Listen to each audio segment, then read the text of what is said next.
Sebelumnya, perkenalkan nama saya Risikara dengan NIM 222611150.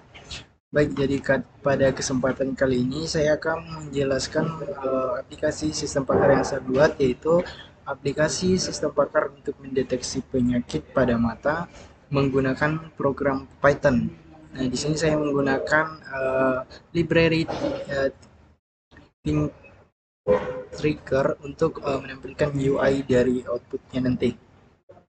Nah, eh, aplikasi ini dirancang untuk membantu mendeteksi penyakit pada mata berdasarkan gejala yang dialami oleh pengguna. Sistem pakar ini menggunakan dua metode, yaitu backward dan forward chaining. Aplikasi bekerja berdasarkan basis pengetahuan yang berisi aturan-aturan terkait dengan gejala dan penyakit pada mata. Nah, aturan-aturannya ini saya kasih di sini, atau ROS atau basis pengetahuannya. Kemudian aplikasi ini untuk mencari penyakit yang mungkin diderita seperti konjungtivitis, glaukoma, katarak, sindrom mata kering, dan bintitan. Nah, untuk metode yang digunakan yaitu backward dan forward chaining. Pada metode forward, aplikasi ini memulai dengan fakta yang dikumpulkan dari jawaban user atau pengguna, seperti apakah mata merah, gatal, berkabut. Berdasarkan dari fakta-fakta yang diberikan, akan menjadi diagnosis yang paling sesuai. Nah, untuk backwardnya itu berbeda dengan forward chaining. Backward chaining dimulai dengan goals atau tujuan, seperti apakah itu glaukoma atau konjungtivitis. Kemudian aplikasi akan mencari fakta-fakta yang bisa mendukung diagnosis tersebut. Nah, fakta-faktanya didapat dari mana? Dari fakta-fakta yang diberikan oleh jawaban user seperti ya atau tidak. Nah, dengan cara ini aplikasi akan mencari apakah gejala yang ada cocok dengan diagnosis atau tidak. Nah, kemudian di sini kita akan mulai untuk implementasinya. Sudah berjalankan.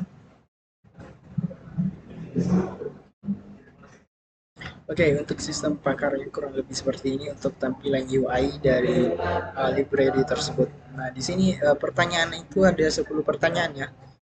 Pertanyaan itu bisa kita lihat ada di sini. Seperti apakah mengalami mata kemerahan yang signifikan, merasa gatal, kotoran, dan lain-lain. Nah, contoh di sini, apakah mengalami kemarahan yang signifikan? Misalnya, user atau pengguna menjawab ya, maka ya. Kemudian untuk nomor 2 ya. Kemudian untuk nomor 3 misalnya ya. Nah, aplikasi akan mendeteksi karena ketiga data yang diberikan itu prediksi awalnya kemungkinan penyakit konjungtivitis. Nah, misalnya nih user untuk jawaban selanjutnya itu tidak dan lain-lain itu tidak, jadi ya tidak dan sebagainya. Nah, akan menampilkan output akhir setelah menjawab setidaknya berapa pertanyaan, kurang lebih 10 pertanyaan tadi. Uh, maka disinilah kemungkinan diagnosisnya itu konjungtivitis. Nah, pemeriksaan dari backward chaining-nya itu menunjukkan bahwa konjungtivitis atau fakta yang diberikan cocok dengan penyakit konjungtivitis. Kurang lebih seperti itu. Nah, untuk kodenya di sini saya menggunakan rules untuk basis pengetahuan, kemudian question. Nah, ini untuk kode dari forwardnya. Di sini saya punya function forward chaining dan parameter fakta. Kemudian dicek nih, jika rule in the rules, jika rule-nya ada di dalam rules, maka kondisinya nanti atau if-nya ini uh, if atau data yang diberikan dari user ini, mohon maaf yang ada di atas ini, jika data yang diberikan user ya, maka yang akan ditampilkan itu konjungtivitis. Misalnya data-data yang diberikan seperti ya merupakan fakta-faktanya.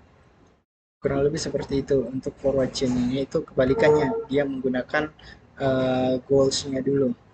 Dicek nih, jika roles-nya itu dense atau goals-nya, kemudian dia tunggu fakta dari user, berarti nanti ditampilkan.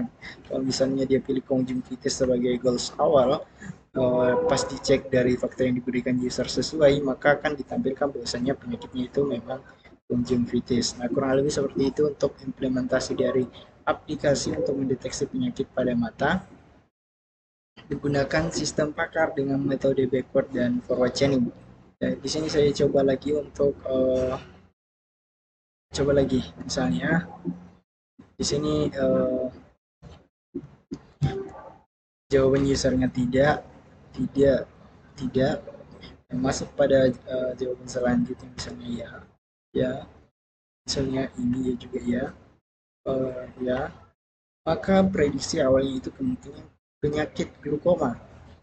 Kurang lebih untuk prediksi awalnya glukoma nih tidak didapat bahwasanya mungkin glukoma. Untuk setelah penjawab sampai akhir maka akan ditampilkan lagi kemungkinan diagnosisnya itu glukoma. Nah dicek nih pakai backward chaining, ternyata glukoma ini cocok sama fakta yang diberikan sama user tadi. Kurang lebih seperti itu untuk penerapan aplikasi sistem pakarnya. Sekian dan terima kasih.